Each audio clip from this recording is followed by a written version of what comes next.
welcome back to the channel and this is Neha from SDC. So today we will start with our section number 1, chapter number 4, Big Data, Big Insights. अब आपको थोड़ी सी briefing दे देती हूँ बेटा कि यहाँ पे ना बिग डेटा या बिग इंसाइट्स का मतलब क्या है, या इस चैप्टर में हम कोई कहानी पढ़ने जाएंगे, स्टोरी देखेंगे या क्या देखने को मिलेगा हम वो जान लेते हैं। तो बेटा यहाँ पे बिग डेटा का मतलब है इंटरनेट। बिग डेटा का मतलब क्या है? इंटरनेट या वेबसाइट्स या सर्च इंजन जो होते हैं ना, any term related to internet is given the name of big data. अब big insights का मतलब क्या है?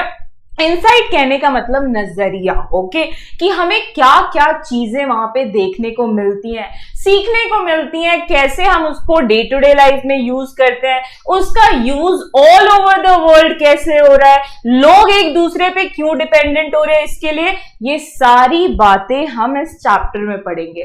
तो ये जो चैप्टर है ना बेटा, यहाँ पे आपको कोई स्टोरी नहीं देखने को मिलेगी, just for your general information यहाँ पे ये आपको चैप्टर दिया गया है। तो आप पूछेंगे मैम इसमें से क्वेश्चन क्या आएंगे या फिर ये क्यों चैप्टर दिया गया है? तो बेटा एक एज होती है ना जहां पे हमें सारी बातें जाननी होती है, तो आप एक ऐसे स्टेज पे हो या ऐसे स्टैंडर्ड पे हो जहां पे आप बिग डेटा को तो यूज करते ही करते हो, चाहे वो स्कूल प्रोजेक्ट्स हो या आपको कोई बातें सर्च करनी हो या कुछ लेटेस्ट न्यूज देखना हो या फिर अपने सोशल मीडिया को हैंडल करना हो, है ना, दूसरों की जिंदगी में क्या चल रहा है वो जानना हो। तो हर कोई ऐसा इंसान हो गया है कि वो इंटरनेट यूज करता ही करता है। इनफैक्ट आप देखोगे कि जो बच्चा 2 या 3 साल का भी है ना, उसको भी यूट्यूब चलाना आता है और वो एंटरटेन होता है उस यूट्यूब से, ठीक है। तो हर एक लाइफ में ना ये इंटरनेट या बिग डेटा मैं कहूं तो एक बहुत ज्यादा इंटीग्रल पार्ट बन गया है। कोई ना कोई इंसान रोज ना रोज इसको यूज करता ही है। जैसे कि आप अभी ऑन द स्पॉट देखो, एट दिस मोमेंट आप भी तो बिग डेटा को यूज करके अपने मेरे को देख पा रहे हो ना अपने फोन पे, राइट, अपने लैपटॉप्स पे मेरे को वही यूज करके देख पा रहे हो। तो ये जो इससे रिलेटेड सारी बातें है ना बच्चों, वो हम इसमें पढ़ेंगे। तो अब मैंने जैसा पूछा था कि मैम फिर इस चैप्टर का यूज क्या, आप ऐसा तो पूछ सकते हो, राइट। तो मैं कहूंगी बेटा कि आपने जितने भी राइटिंग स्किल्स सीखे हैं ना, उसको प्रैक्टिस करने के लिए आपको पैराग्राफ लगता है, राइट, आर्टिकल रखता है, तो वो सारे आर्टिकल्स आपको आप इसको रेफर करके अपनी समरी राइटिंग कर सकते हो, नोट मेकिंग कर सकते हो, ग्रुप डिस्कशन भी कर सकते हो, ठीक है। ये जो भी आपने राइटिंग स्किल्स सीखी है, माइंड मैपिंग, ये आप इस चैप्टर के लिए कर लोगे तो आपके एक तीर से 2 निशाने हो जाएंगे। एक तो राइटिंग स्किल्स भी प्रैक्टिस हो जाएगी एंड दूसरा आपका चैप्टर रिविजन भी हो जाएगा। तो let us start with the chapter और देखते हैं कि हमें इस चैप्टर में क्या क्या बताया गया है। ओके, चलो, तो बिग डेटा बिग इनसाइट। अब सबसे पहला तो चैप्टर में क्वेश्चन ही पूछ लिया गया है कि what do you mean by big data. Okay, तो चलो जान लेते हैं। There is a revolution in the lifestyle of people which has been affected by big data. Imagine a lifestyle before the internet and imagine a lifestyle after the internet. Of course life में changes आते हैं। चलो आप imagine भी क्या, अपनी mummy papa की life देख लो और खुद की लाइफ देख लो, ठीक है। मम्मी पापा के टाइम पे इतना कुछ स्मार्टफोन्स हुआ नहीं करते थे या मम्मी पापा इतना यूज नहीं करते थे, लेकिन आज अपने मम्मी पापा को देखोगे तो वही लोग हैं जिनकी जिंदगी स्मार्टफोन के बिना कट ही नहीं सकती। क्यों? Important calls, internet banking, transactions करना, जीपीएस लेना, न्यूज देखना, ठीक है। आप शोज जो देखते हैं एंटरटेनमेंट या अम्यूजमेंट के लिए, वो सारे किसकी वजह से हो रहे हैं बेटा? Internet, that is big data की वजह से। Our food habits, our healthcare, our traveling, our scientific pursuits, you name it and everything has changed 360 degree. कुछ भी लो, सारी चीजें एकदम 360 डिग्री से बदल गई हैं, ठीक है।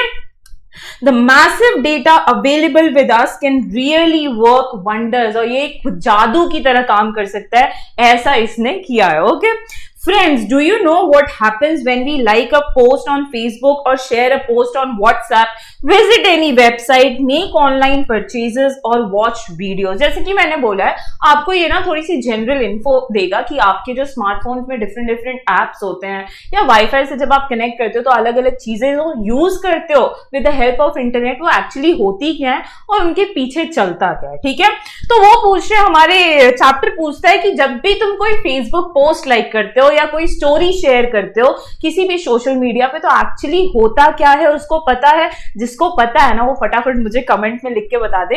क्यों? क्योंकि मुझे पता है जो लोग ये वीडियोस देख रहे हैं उसमें से कोई ना कोई ऐसा टेक होशियार होगा जिसको कंप्यूटर्स में बहुत ज्यादा इंटरेस्ट होगा, तो उसके लिए तो ये चैप्टर एकदम मजेदार वाला चैप्टर है। Okay, yes, whatever activity we do online is recorded, monitored and analyzed। बेटा जितनी भी हम चीजें करते हैं, चाहे आप कोई ऐप ओपन कर रहे हो, क्लोज कर रहे हो, एक पोस्ट को कितने सेकंड्स के लिए देख रहे हो, कितनी बार आप लाइक कर रहे हो, ये सारी चीजें रिकॉर्ड होती हैं। ठीक है, एक जगह पे ये सारी चीजें रिकॉर्ड होती है। इंस्टाग्राम कितने देर के लिए यूज किया, कहां पे आपने कौन से पेज को सर्च किया, कौन से फीड को सर्च किया, ये सारी चीजें आपकी रिकॉर्ड होती है। ठीक है, so a huge amount of data is collected। let me give you an idea of how huge the data might be। अब आप पूछ सकते हैं ना ये डेटा यार कितना बड़ा होगा। अगर इतनी इंफॉर्मेशन स्टोर हो रही है कि हम एक वीडियो कितने सेकंड्स के लिए देख रहे हैं, उसको कितना लाइक कर रहे हैं, तो ये सारा कहीं तो भी स्टोर होना चाहिए, और स्टोर होने के लिए कहीं तो भी जगह होनी चाहिए। Big data can be petabytes or exabytes of data consisting of billions of trillions of records of millions of people, all from different sources, for example web, sales, customer contact center, social media, mobile data and so on। इतना बड़ा data होता है, इतना बड़ा data होता है कि आप इमेजिन भी नहीं कर सकते। आपने, चलो अब डेटा को मेजर करना है तो मैं आपको बता देती हूँ। जैसे कि अगर आप रिचार्ज करवाते हो तो वो बोलते हैं ना कि 1 GB का आपको वो मिलेगा इंटरनेट पैक, ओके, या 1 MB का वीडियो है, मतलब उसको आप कंपेयर कर सकते हो।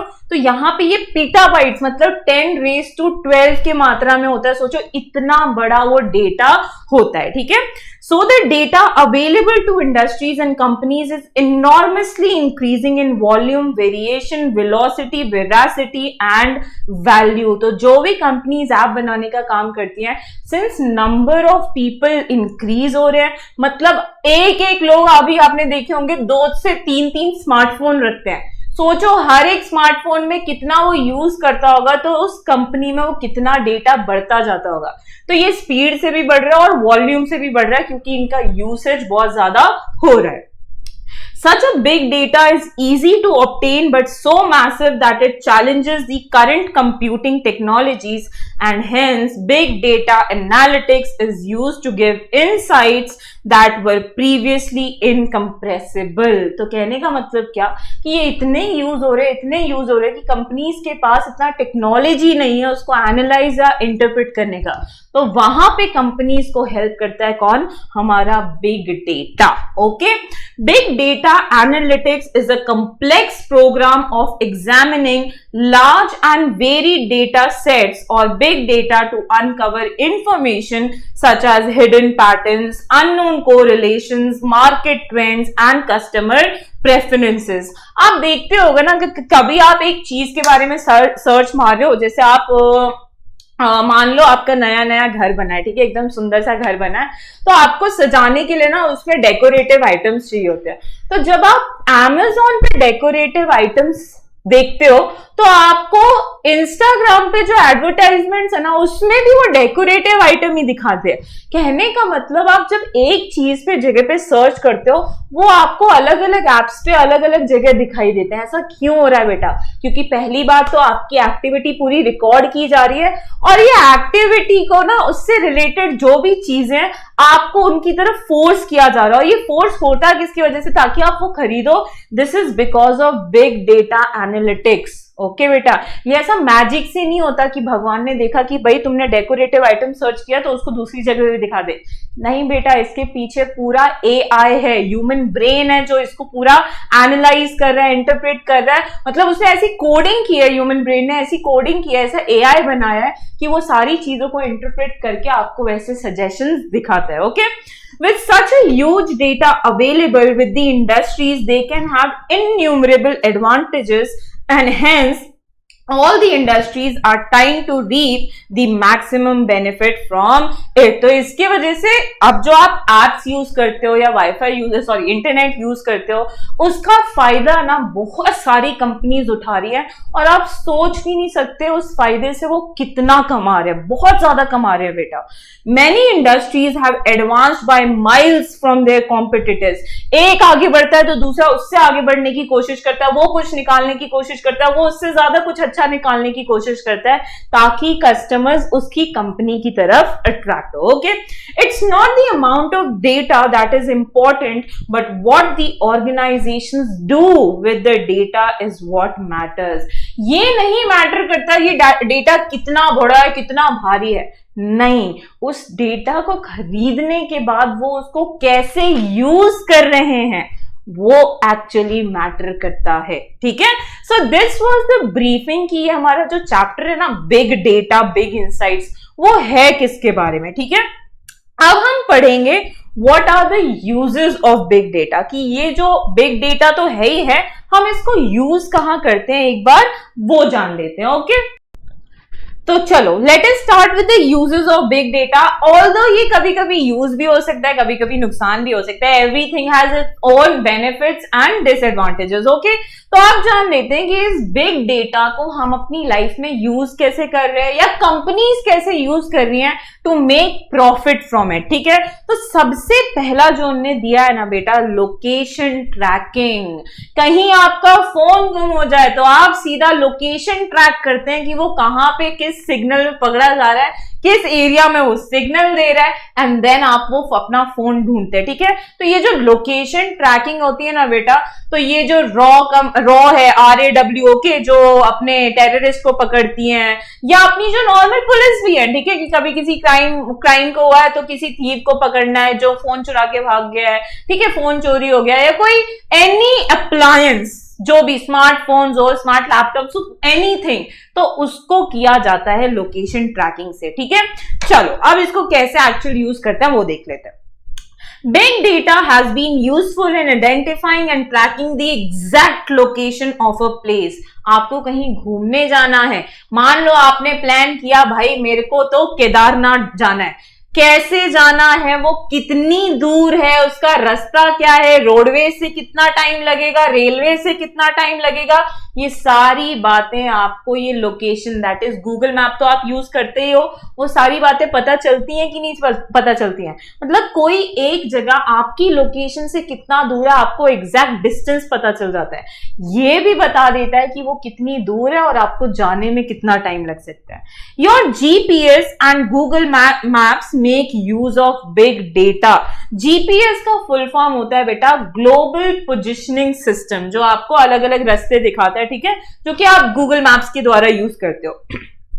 With geographic positioning and radio frequency identification sensors, we get the real-time data about traffic, congestions on a particular road, information if the route is closed or if it is a one-way route, understanding accident-prone areas, etc. तो ये जो GPS है या Google maps है, एक तो वो ये तो बताता ही बताता है कितनी दूर है, ये भी बताता है कि कितना टाइम लगेगा, उसके साथ वो एडवांस इंफॉर्मेशन भी देता है कि रास्ते में आपको किधर पेट्रोल पंप दिखाई देंगे, किधर रहने के लिए होटल्स दिखाई देंगे, किधर अच्छे रेस्टोरेंट्स हैं, रास्ते में कोई उबड़ खाबड़ तो नहीं है, मतलब कहां पे एक्सीडेंट्स हो सकते हैं, which are the accident prone areas, वो भी बता देता है। इनफैक्ट ये भी बता देता है कि आपके रूट में आपको कितना लंबा कहां पे ट्रैफिक मिलने वाला है, उसमें से निकलने के लिए आपको कितना टाइम लगेगा, और साथ में आपको ऑल्टरनेटिव पार्ट भी दिखाता है जिसमें कि वो ये भी बताते हैं कहां पे आपको टोल्स मिलेंगे, दूसरा रास्ता पहले रास्ते से क्यों नहीं चुना गया, मतलब वो कितना स्लो है, ये सारी बातें आपको गूगल मैप्स बताता है। तो ये कोई ऐसे क्या मैजिक हुआ है क्या बेटा, नहीं, ये सब आर्टिफिशियल इंटेलिजेंस है। ओके, बिग डेटा जिसे हम बोल रहे हैं।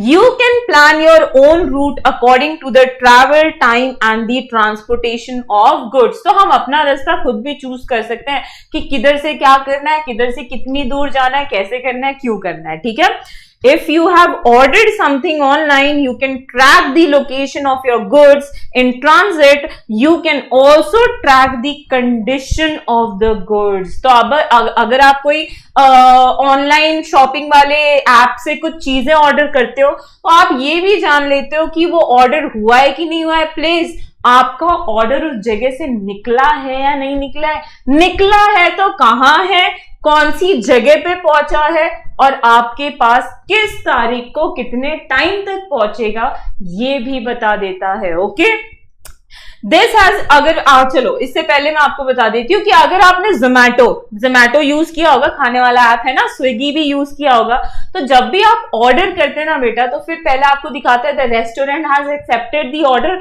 फिर आपको ड्राइवर का आइकन दिखता है जो कि बताता है कि रास्ता कहाँ वो चल रहा है, मतलब जहां जहां वो मूव कर रहा है वहां वहां आपका आइकन मूव करता है, ताकि आपको पता चल जाए कि आपका गरम गरम खाना आपसे कितनी दूर है। Okay, this has immensely helped the logistic companies to reduce risk in transport, improve speed and reliability in delivery। तो ये सिस्टम एक लॉजिस्टिक कंपनीज के लिए तो बहुत ही ज्यादा फायदे वाली हो गई है। क्यों?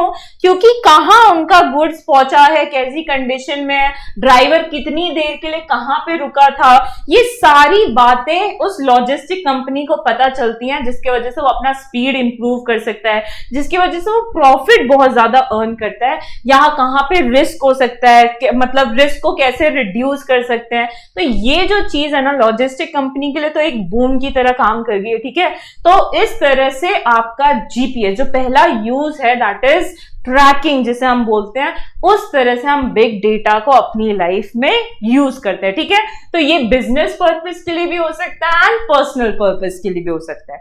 ये हो गया हमारे बिग डेटा का पहला यूज। अब जान लेते हैं what is the second use of big data. तो very important, it is the understanding of the weather patterns. पहले जमाने में लाइफ इमेजिन करो जब आपके मम्मी पापा, इंटरनेट हुआ नहीं करता था, स्मार्टफोन्स हुआ नहीं करते थे। ठीक है, तो मम्मी पापा क्या करते थे, सुबह सुबह एकदम मस्त टीवी चलाते थे, वहां पे कुछ news day to day life की होती थी, कुछ न्यूज पॉलिटिक्स से रिलेटेड होती थी, एंड एक सेक्शन ऐसा होता था जो कि रिलेटेड होता था आपके वेदर से, है ना, आज तापमान कितना रहेगा, छतरी लेके निकलनी चाहिए या नहीं निकलनी चाहिए, ये सारी बातें वो टीवी प्रोग्राम पे पता चलती थी। अब तो ऐसा हो गया बेटा कि हर एक फोन में एक वेदर नाम का ऐप डाउनलोड कर दिया जाता है, ऑलरेडी प्री इंस्टॉल्ड होता है, और सीधा आप उस ऐप पे क्लिक करते हो और आपके अपने आसपास के लोकेशन का वेदर पता चल जाता है कि कब बारिश होगी, कब धूप निकलेगी, कब कितनी स्पीड से हवा चलेगी, उस मोमेंट पे कितना टेम्परेचर है, ये सारी बातें आपको उस ऐप से पता चल जाती हैं कि नहीं पता चल जाती हैं। ठीक है, so there are weather sensors and satellite setup all around the globe. अब ये कैसे पता लगाती है, तो कंपनीज ना सैटेलाइट्स भेजती हैं या सेंसर्स लगे होते हैं जो कि स्टडी करते हैं कि कहाँ तूफान आ सकता है, कहाँ विंड कितनी रहेगी, ये सारी बातें वो सैटेलाइट से निकालते हैं। Huge amount of data is continuously being received from them. They help us to understand the weather and help in weather forecasting. तो होता क्या है कि जो वेदर फोरकास्टर्स रहते हैं ना, वो पैटर्न समझते हैं विंड्स का या कैसा मौसम है, टेम्परेचर का पैटर्न समझते हैं, और उस हिसाब से वो एक अनुमान देते हैं। एकदम करेक्ट नहीं बता सकते, बट एक अनुमान देते हैं कि किधर कितनी बारिश हो सकती है, कितने सेंटीमीटर्स की बारिश होगी, कितनी धूप रहेगी, कितना मैक्सिमम एंड मिनिमम टेम्परेचर रहेगा, ये सारी बातें हमें वेदर फोरकास्टिंग में पता चल जाती है। तो अगर आप कभी लंबी जर्नी के लिए जा रहे हो, कहीं घूमने के लिए जा रहे हो, तो आप इस वेदर ऐप को यूज करके एटलीस्ट एक आइडिया पता लगा सकते हो कि उस जगह पे उस टाइम पे कितना कैसा मौसम रहेगा। तो आप पैकिंग भी तो उसी हिसाब से करोगे। पता चला आप सोच के गए नहीं उधर तो ठंडी होगी, लेकिन एक्चुअली गर्मी निकली, तो आप जो भर भर के स्वेटर्स लेके गए थे उसका कोई काम आएगा नहीं। तो ये लॉन्ग ट्रिप प्लानिंग में या स्पेशली एविएशन कंपनीज में जब फ्लाइट टेक ओवर करती है तो उनके रास्ते में कहीं कोई खराब मौसम ना हो, इसमें ये मदद करता है। अगर वो खराब मौसम में निकल गई तो बेटा गया पूरा एरोप्लेन क्रैश। ठीक है, तो बहुत ज्यादा यूज इसका भी किया जाता है। Weather patterns give us warnings of the impending natural calamities like flood, earthquake, tsunami. ये हमें पहले ही एक आइडिया बता देता है कि यहाँ पे एक फ्लड आने वाला है, यहाँ सुनामी आ जाने वाली है। ठीक है, तो आपने फॉरेन कंट्रीज में देखा होगा कि एक बड़ा सा हॉर्न बजाया जाता है ताकि सारे एरिया को पता चल जाता है। इनफैक्ट इंडिया में भी कहीं कहीं होता होगा कि अब तो फ्लड आने वाला है या सुनामी आने वाली है, तो प्लीज टेक प्रिकॉशन, मतलब लोग अपना प्रिकॉशंस ले सकते हैं कि किसी की भी जान को नुकसान ना आए। Okay, necessary preparations to combat them can be made well in advance. उसको फेस करने के लिए हम पहली तैयारी कर लेंगे। पिछले जमाने जब इंटरनेट नहीं हुआ करता था तो क्यों लोगों की इतनी नेचुरल कैलामिटीज की वजह से जान जा पाती थी? क्योंकि अचानक से आ जाता था और किसी को पता ही नहीं रहता था, तो कोई प्रिपेयर्ड ही नहीं रहता था। अब क्या होता है कि पहले ही हमें 1, 2, 3 दिन पहले ही पता चल जाता है कि भाई यहाँ पे बहुत बड़ा सुनामी आने वाला है, तो लोग पहले ही उस सी पोर्ट से पीछे हट जाते हैं और बीच सिटीज में कहीं लेते हैं ताकि उनकी जो जान है, उनकी जो लाइफ थ्रेट ज्यादा ना हो और लोगों के डेथ ज्यादा ना हो, वो पहले ही प्रिवेंट हो जाता है। Okay, we can study global warming, predict availability of natural resources like water.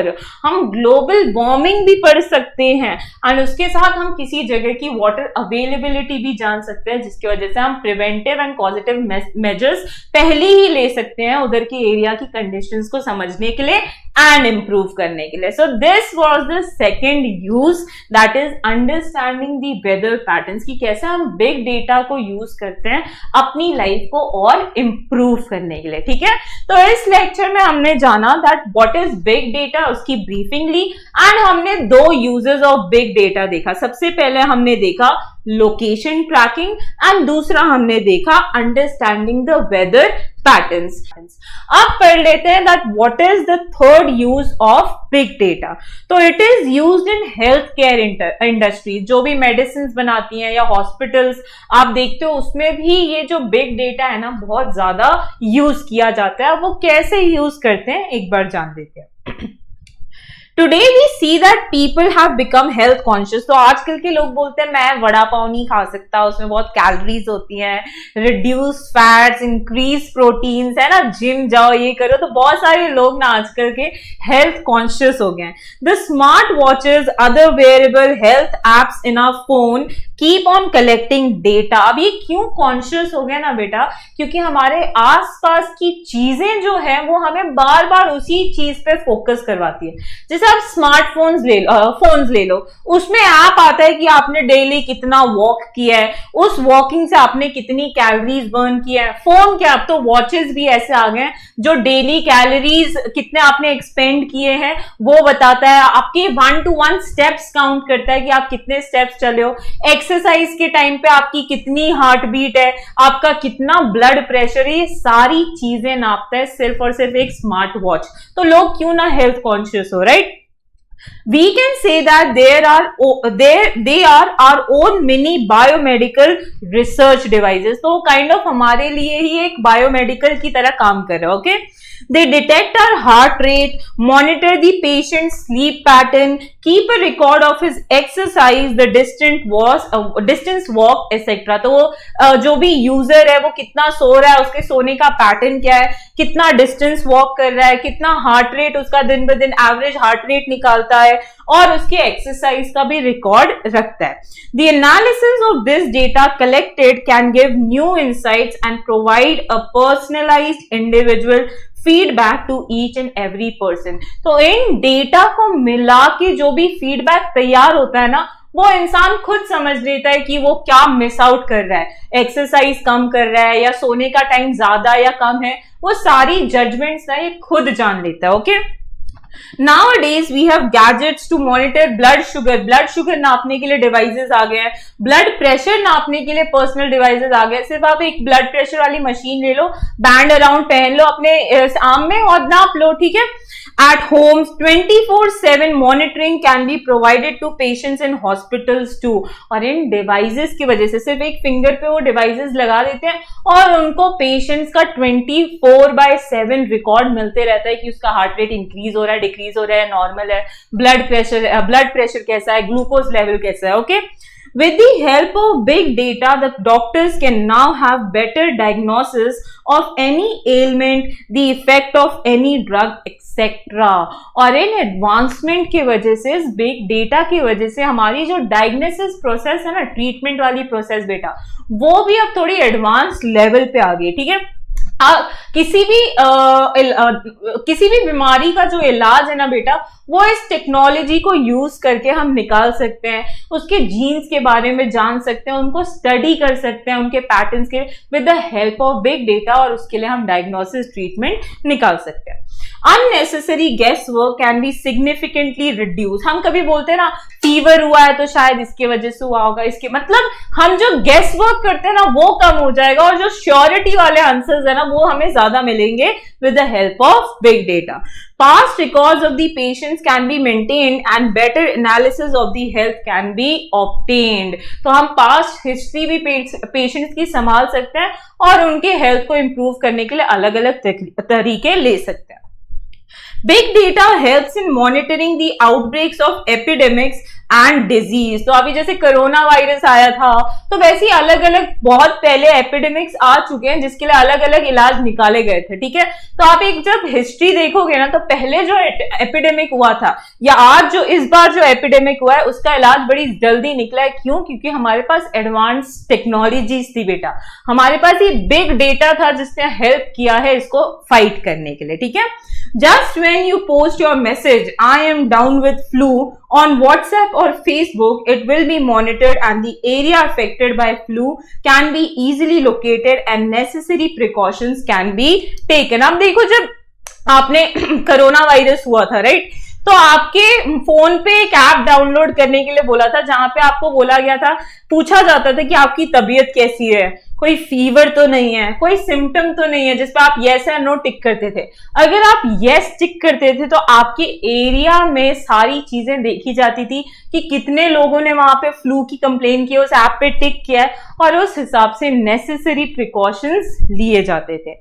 Pharmaceutical companies would pay huge amount to receive the health data of people to promote research in the particular area। तो ये जो data है ना बेटा, वो pharmaceutical companies बहुत पैसा दे के खरीदते हैं ताकि वो इस पे रिसर्च कर सके, अलग अलग दवाइयां निकाल सके, ताकि वो करोड़ों का बेनिफिट्स उससे निकाल सके। Okay, with the help of the data gathered, individuals are often given suggestions and solutions for the problems they are encountering। तो आप जब ये कंपनीज, ठीक है, माना कि ये प्रॉफिट बहुत कर रही हैं, लेकिन काइंड ऑफ ये हमारे लिए बेनिफिट ही है, क्योंकि जब हम टिक करते हैं कि हमें कोई फ्लू है, तो उसके लिए हमें उसके बदले हमें इंफॉर्मेशन मिलती है कि हमें क्या करना चाहिए, क्या प्रिकॉशंस लेने चाहिए। फिर हमें वो डॉक्टर सजेस्ट करते हैं जो हमारे आसपास के एरिया में होते हैं, हम उनसे जाके मिल सकते हैं। वो डॉक्टर्स कब अवेलेबल रहते हैं हॉस्पिटल में, ये सारी बातें हमें पता चलती हैं, एंड काइंड ऑफ हमारे ही बेनिफिट के लिए वो चीजें काम करती हैं। ओके, तो ये हो गया third use of a big data which was in health care industries. अब आते हैं फोर्थ यूज पे। तो फोर्थ यूज ना आपका कॉमर्स स्टूडेंट्स के लिए तो बड़ा ही एक ऐसा भाई जैसा है, जिसमें आप बैंकिंग, फाइनेंसिंग एंड ट्रेडिंग करते हैं। आप आजकल कोई भी बिजनेस ले लो, बिना बिग डेटा के तो वो बिजनेस चल ही नहीं सकता। हर कोई बिजनेस की शुरुआत ही उस बिग डेटा के मदद से करता है। ठीक है, so with the big data analytics the investment patterns of the people can be study. लोग कब, कितना और कहां इन्वेस्ट करें, ये सारी चीजें हम समझ सकते हैं। New insights have enabled the banks and finances companies to come with suitable plans. तो यहां पे ना उन कंपनीज को जो फायदा होता है, जो बैंक चला रही हैं या LIC पॉलिसी जो वाली कंपनी होती है, उनको ये डेटा दिया जाता है और उसके हिसाब से वो अलग अलग प्लान्स निकालते हैं लोगों के लिए। Big data has enabled smooth functioning of these agencies and institutions. तो इनका जो एक रनवे है ना बेटा, एकदम मस्त प्रॉफिट वाला, वो कुछ और नहीं, बिग डेटा के मदद से ही हो रहा है। Banking and finance sector is using big data to prevent cyber crimes, card fraud detections, archival of audit trails etcetera. तो ये जो बिग डेटा है ना, उसको हमारे बेनिफिट्स के लिए भी यूज किया जाता है, जैसे साइबर क्राइम से हमें बचाता है। नहीं तो आजकल जो कार्ड फ्रॉड्स होते हैं या बैंक से पैसे कोई उड़ा ले जाता है, उन सब से भी वो हमें बचाता है, या इनफैक्ट आप कहो तो उसी को यूज करके लोग नुकसान पहुंचाते हैं और उसी पे हमें सॉल्यूशंस भी मिल जाते हैं। By analyzing the past data of their customers and the data on previous brute force attacks, banks can predict future attempts. कहने का मतलब ये past history को समझ के उसको analyze करके फ्यूचर की चीजों से हमें प्रिकॉशन देते हैं, मतलब एक वे देते हैं अपने आप को, अपने बैंक अकाउंट को प्रोटेक्ट करके रखने के लिए। Big data not only helps in predicting cyber crimes but it also helps in handling issues related to mistransactions या फेलियर्स इन नेट बैंकिंग। तो कभी कभी हमारे मिस ट्रांजैक्शंस हो जाते हैं, जैसे कि हम एक को पैसा भेजते हैं और हमारे अकाउंट से तो कट हो जाते हैं लेकिन सामने वाले को भी नहीं मिलते हैं, तो वो पैसे जाते कहाँ हैं या कहाँ पे है, बैंक में जो प्रॉब्लम आती है वो भी हम इसको यूज करके सॉल्व कर सकते हैं। नहीं तो कभी कभी हम ट्रांसफर करने की तो कोशिश करते हैं या नहीं होता है, तो फिर उसमें भी हमें net banking that is big data मदद करता है। It can even predict possible spikes on server so that banks can manage transactions accordingly. तो कभी कभी कोई साइट बहुत ज्यादा लोग यूज कर देते हैं ना, तो उस टाइम पे बैंक्स एक स्मूथली ट्रांजैक्शन कर सके तो वो सर्वर डाउन कर देता है, कभी कभी थोड़ी देर बाद वो ठीक हो जाता है। तो ये सारे जो काम हो रहे हैं ना बेटा, इतना ट्रांजैक्शंस का, पूरी चीजों का, ये किसकी मदद की वजह से हो रहे हैं? बिग डेटा की मदद से। The Securities Exchange Commission, that is SEC, is using big data to monitor financial markets for possible illegal trades and suspicious activities. कहीं कोई गलत काम तो नहीं कर रहा है, ठीक है, मार्केट में गलत तरीके से पैसा तो नहीं उठा रहा है या गलत तरीके से पैसा तो नहीं डाल रहा है। ये सारी जो इलीगल एक्टिविटीज होती है ना, ये भी बिग डेटा की मदद से मॉनिटर की जाती हैं। The SEC is using network analytics and natural language processors to identify possible frauds in the financial markets. ये बिग डेटा को यूज करके जो ट्रेंडिंग फ्रॉड्स हो रहे हैं या लोग किस तरह से लोगों को पैसा लूटती है, वो सारी चीजों को प्रिवेंट करने की कोशिश करते हैं। So high frequency trading, that is HFT, is an area where big data finds a lot of use today.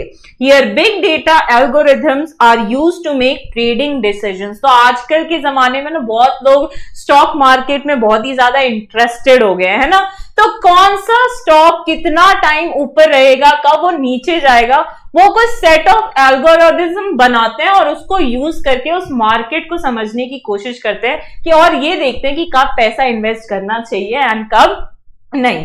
Today the majority of equity trading now takes place via data algorithms that increasingly take into account signals from social media networks and news websites to make buy and sell decisions in split seconds.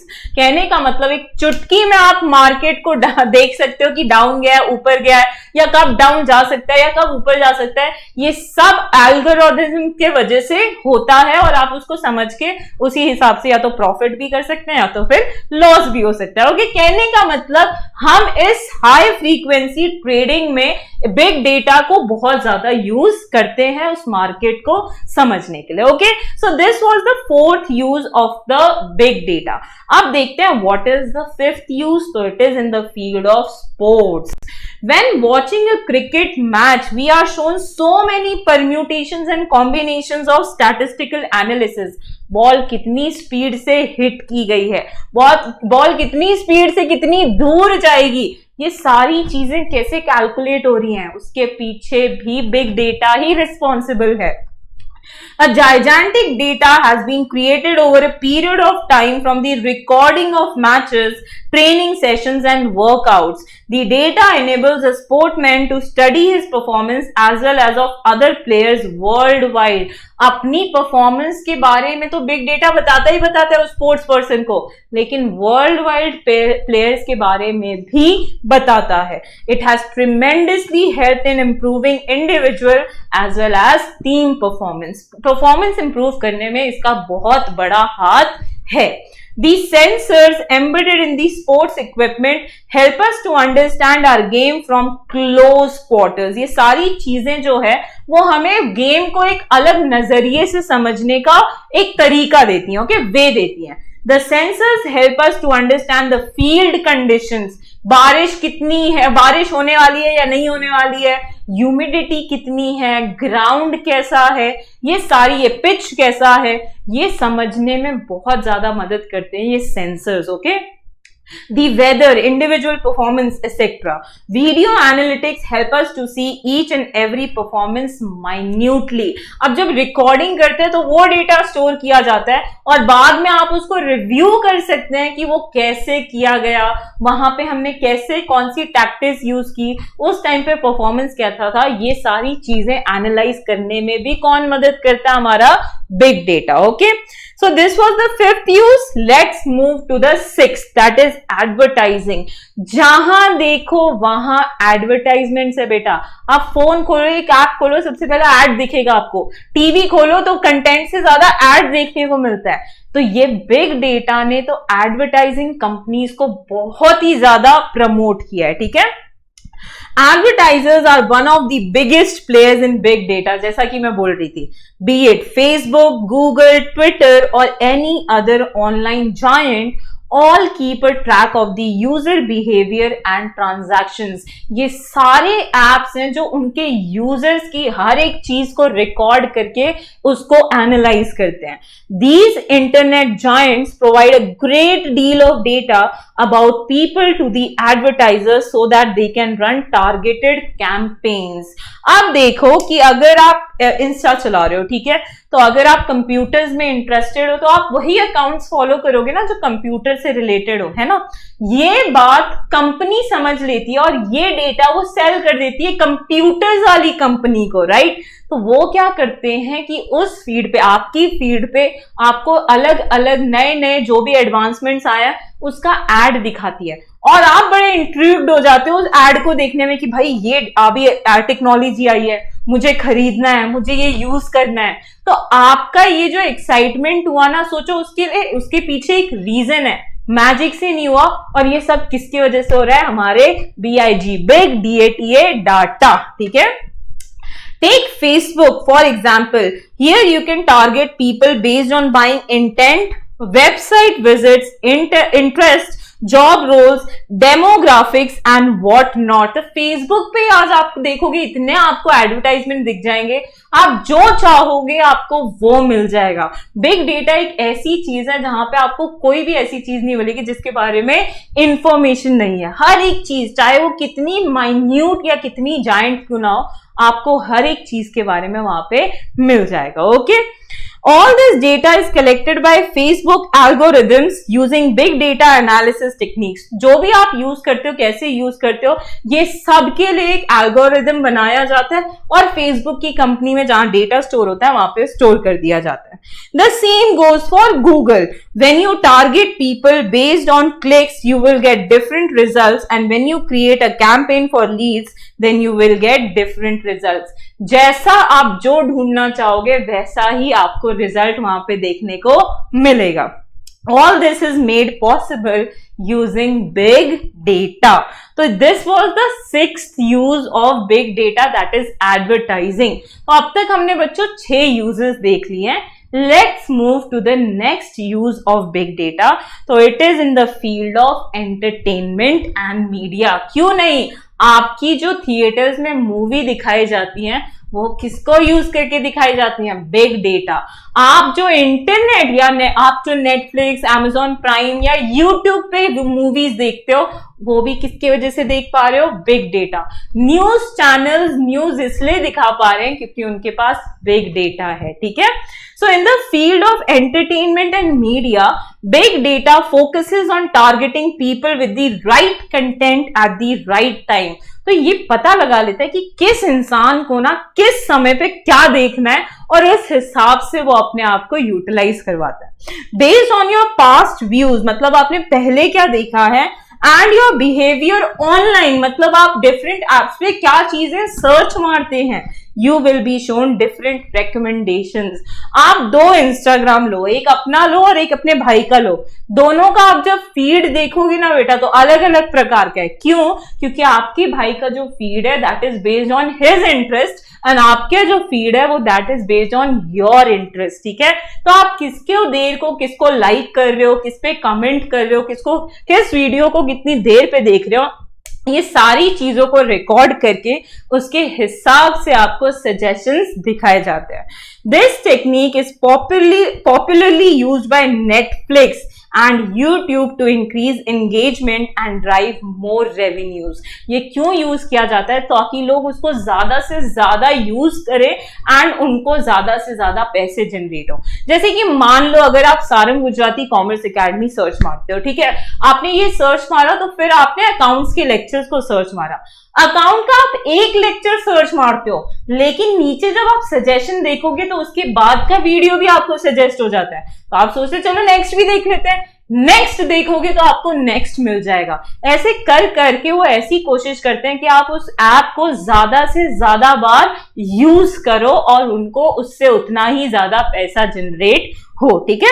Now even television broadcasters are looking to segment their viewers database and show different advertisements and shows accordingly.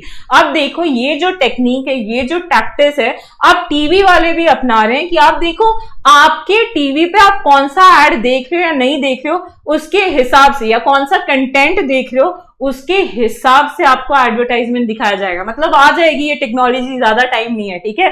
कहने का मतलब एक ही channel लगाओ, एक ही show लगाओ, आपने IPL match लगाया, अगर आप कंप्यूटर्स में इंटरेस्टेड हो या आपने टीवी पे कभी यूट्यूब पे कंप्यूटर सर्च मारा है या उससे रिलेटेड टर्म सर्च मारा है, तो आपको कंप्यूटर्स का एडवर्टाइजमेंट दिखाया जाएगा। लेकिन मान लो दूसरे टीवी पे आपकी मम्मी यूज कर रही है, तो उन्होंने कुकिंग इंस्ट्रक्शंस देखे या अलग अलग डिशेस देखी थी यूट्यूब पे, तो आईपीएल मैच के बीच में आपको कुकिंग के एडवर्टाइजमेंट्स दिखाए जाएंगे उससे रिलेटेड। कहने का मतलब एक ही चैनल पे एक ही शो में अलग अलग टीवी पे अलग अलग एडवर्टाइजमेंट्स देखने को मिल सकते हैं, ऐसा एक पॉसिबिलिटी हो सकता है।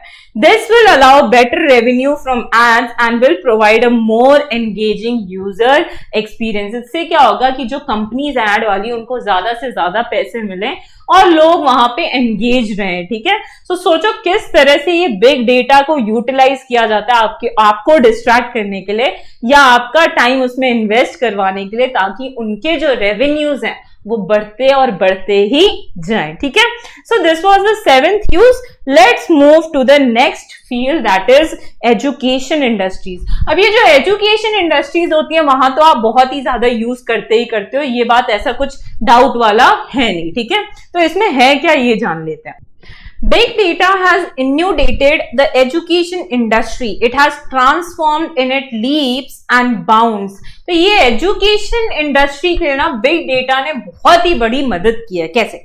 Now we have information about the students, their study patterns and we can now prepare customized and dynamic learning programs according to the need of an individual student. हम किसी एक स्टूडेंट के स्टडी पैटर्न्स को समझ सकते हैं, daily routines को समझ के उनके हिसाब से उनके लिए एक ऐसा शेड्यूल बना सकते हैं ताकि वो उस शेड्यूल में ज्यादा से ज्यादा इंटरेस्टेड हो। Okay, every students comprehension level is different. सबकी समझने की शक्ति अलग अलग होती है, right. The course material can now be design catering to different requirements of the students. तो उनका जो कोर्स है ना, उनके लेवल ऑफ अंडरस्टैंडिंग के हिसाब से अब बनाया जा सकता है। क्यों? क्योंकि हमें वो डेटा अब मिल गया है इस बिग डेटा के वजह से। Big data makes it convenient to understand their choices, उनको क्या पसंद है, देयर डिफिकल्टीज, उनको कहां पे मुश्किलें आती हैं, information regarding various courses and their specialties.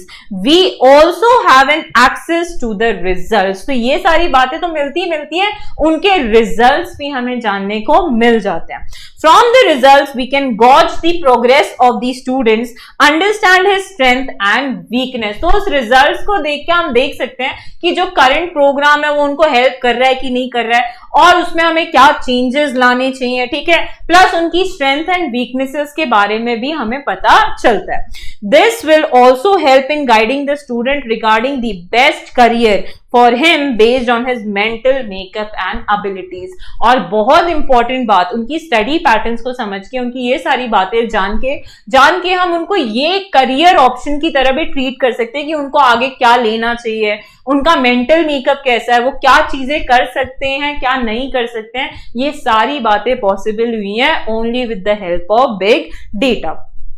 An in-depth study of all this would definitely give new insights into the education industries and help in improving the operational effectiveness and working of educational institutes. So इन सबके वजह से एक study patterns में अलग तरीके, innovative ideas, techniques हम ये education institutes में डाल सकते हैं ताकि बच्चों के लिए ये जो स्टडी को या कोर्सेज हैं वो और ज्यादा इंटरेस्टिंग हो जाए. This would be in general enhance progress of all the students. तो ये उनके प्रोग्रेस को इंप्रूव करने में मदद करेगा. Big data has provided a solution to one of the biggest pitfalls in the education industry, that is one size fits all. तो ये बिग डेटा ने हमारा एक कंसेप्शन ना तोड़ा है, जो हम मान के आते थे कि यार भगवान ने सबको एक तरह का ही दिमाग दिया है, तो सबकी अंडरस्टैंडिंग भी एक तरह की होनी चाहिए, सबकी एबिलिटीज भी एक तरह की होनी चाहिए. नहीं बेटा, one size does not fit all. ठीक है, तो इसके वजह से हम स्टडी पैटर्न्स बदल सकते हैं, हम अपने टेक्निक्स बदल सकते हैं ताकि हम बच्चों की नॉलेज में एक प्रोग्रेस ला सकें, उनकी एबिलिटीज को समझ के हम उनके करियर ऑप्शंस उनको दे पाए ताकि वो ज्यादा से ज्यादा सक्सेस पाएं. We have innumerable uses of big data.